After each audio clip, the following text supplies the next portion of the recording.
Ghost Song is a Metroidvania game developed by a sole developer over 10 years. It takes the player on a story of self-reflection, as the Deadsuit strives to remember their own history on a dying moon.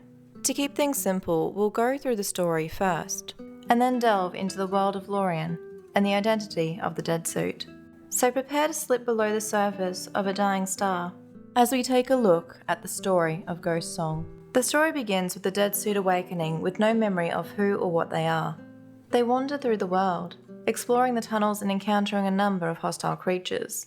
Eventually, the Deadsuit meets a man named Roper, who tells the Deadsuit that he and his crew have a camp nearby, and she should join them, as no one should be alone. The Deadsuit moves through the tunnels again, this time with purpose, making her way to the surface and finding Roper and his crew with their ship the Gambler. Speaking with Roper now, the Deadsuit learns that the Gambler has crashed due to a static field which surrounds the moon. Sadly, half the crew died during the crash, but Roper, Matilda, Bill, Pasha and Molly survived, along with their android companion Raven. The Gambler has been damaged in the crash, however, and requires 5 replacement parts before she'll be able to fly again. The Deadsuit wants to help the crew, and Roper tells her to speak with the Gambler, who'll be able to direct the Deadsuit on where to find the necessary parts.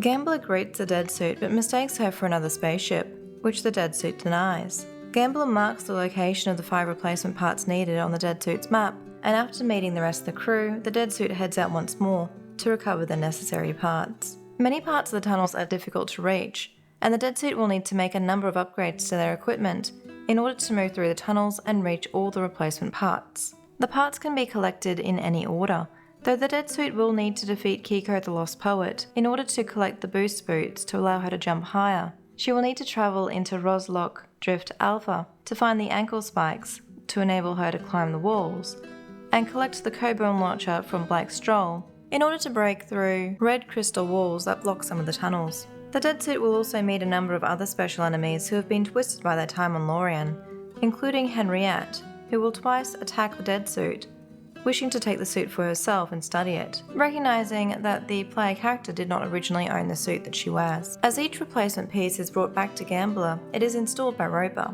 At the same time this is happening, fellow crew member Matilda is working on a way to circumvent the static field, as if the field is still in place when the Gambler takes off, it will only cause them to crash again. By the time the Deadsuit has brought back the final piece, Matilda has still not been able to find a solution, and so the only way the Gambler will be able to leave Lorien is if the Deadsuit is able to turn off the static field from its source.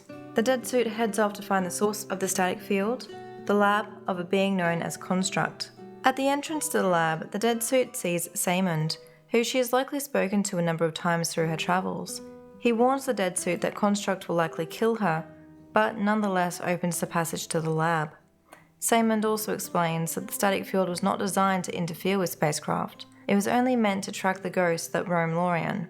They hadn't realised that spacecraft were affected until the surface was littered with wrecks. Saymond then wanted to shut down the static field, but Construct disagreed and Saymond didn't argue. The Deadsuit goes through the passage and then has to fight a big bot which is standing guard. Once the big bot is defeated, the Deadsuit is able to confront Construct directly. She tries to get Construct's attention, but he simply turns the Deadsuit off and continues working. The Deadsuit turns herself back on and tries again to get his attention. And again, he just simply turns her back off. The third time the Deadsuit approaches him though, Construct lashes out, sending the Deadsuit flying backwards. This time the Deadsuit is not shut down, but she's also not able to get to her feet again. She pleads with Construct to not let the crew die, and Construct, after considering her for a moment, turns off the static field. The screen fades to black, and when the Deadsuit comes to, she is back in the Stoffbloom tunnels, outside of the lab. She is found by either Roper or Pasha, depending on whether she found Pasha's sister's body through her travels. The Deadsuit powers off for the last time after saying her goodbyes, and the Gambler and her crew are finally able to leave Lorien. Centuries before the events of the game, the moon Lorien was a thriving place. There were people and factories and towns, and life was much like it was everywhere else.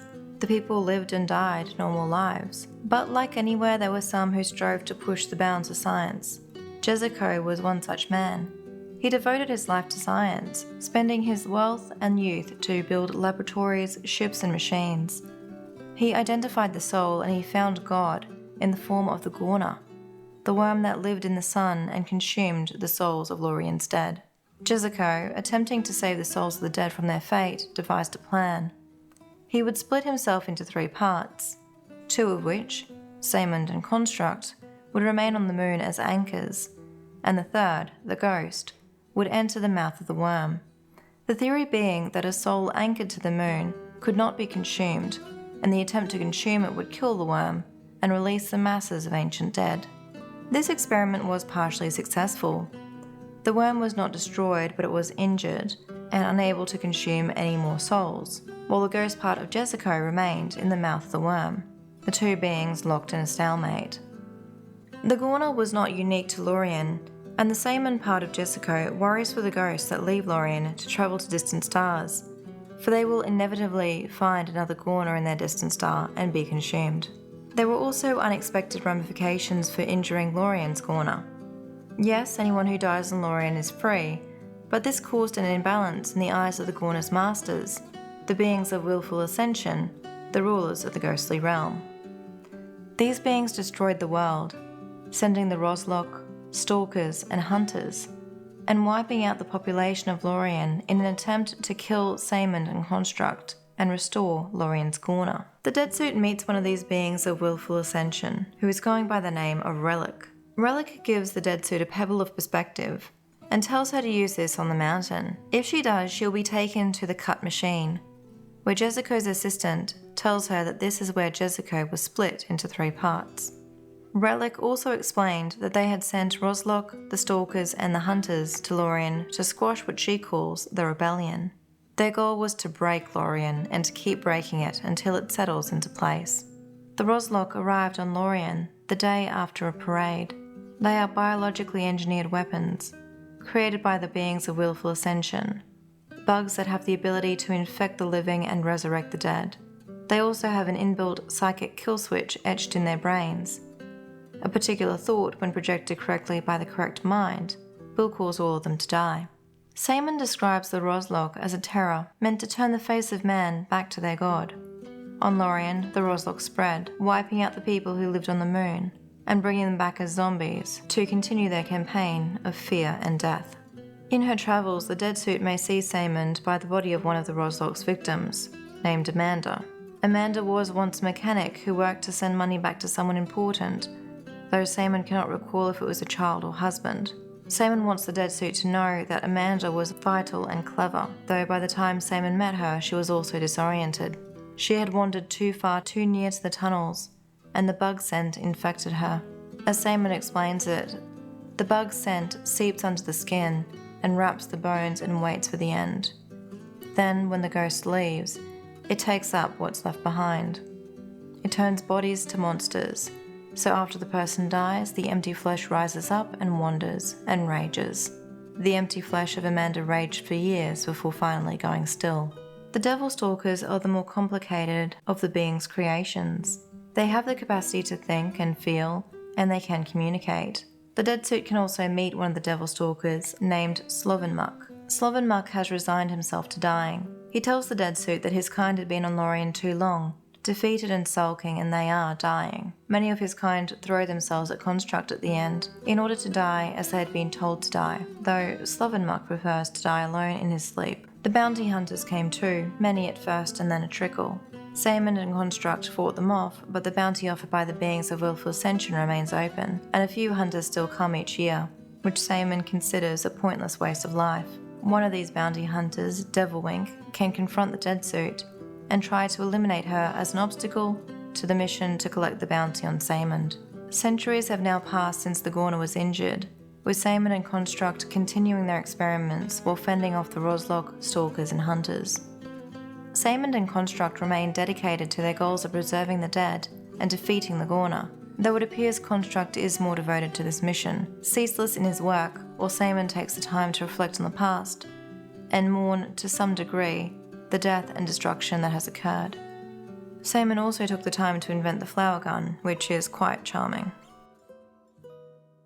One of the gambler's crewmates that the Deadsuit will meet is a girl named Pasha, who will tell the Deadsuit about her sister Charlie, who died when the gambler crashed. On the 4th in-game day, The Deadsuit can find Pasha standing in the Stoffblume part of the tunnels of Lorien in front of an escape pod. This was Pasha's escape pod.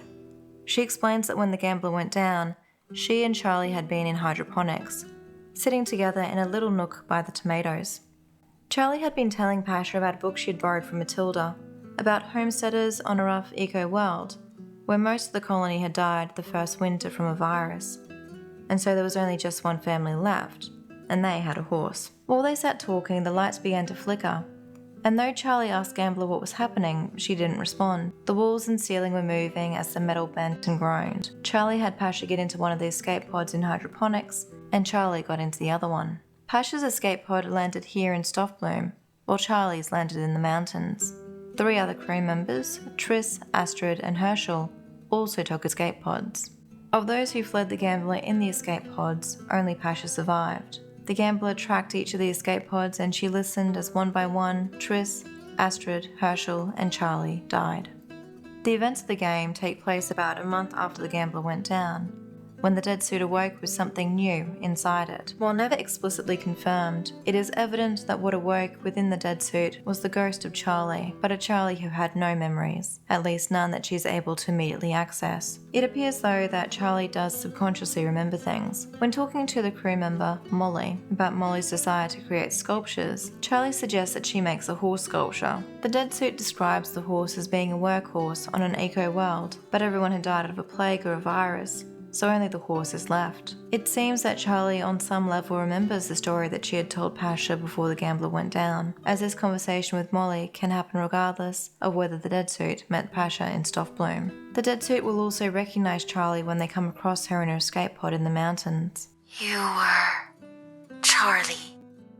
Finding Charlie's body will cause the ending of the game to change, so that it is Pasha instead of Roper that finds the Deadsuit after the static field is turned off, and the Deadsuit will then apologise for leaving Pasha alone for so long. Even if the Deadsuit had not been damaged beyond repair, Charlie could never have left Lorien with the gambler and her crew, for as a ghost, she would fall victim to any Gorner for any distant star that they would have reached. We only hear about Charlie in bits and pieces, but we know she was a girl who planned to go to university with her sister, a girl who loved animals and sang about birds, who drew in the margins of poems, a girl who died alone in the mountains of a strange moon. As for the Deadsuit itself, it is not clear where it came from. Simon does not appear to recognise it, which suggests that he in Construct did not create it. There is a dead hunter that the Deadsuit comes across, which appears to be wearing a Deadsuit themselves, so perhaps our Deadsuit was also once worn by one of the untold number of bounty hunters that came to Lorien. On the other hand, the Deadsuit also appears like a smaller version of the suit worn by Bradley Wells of the Telroo Mining Company, so perhaps that is its origin. If you have any theories on the origin of the actual Deadsuit, please let me know in the comments. If you like this video, please do leave a like, and if you like this type of content, don't forget to subscribe. And I'll talk to you in the next video.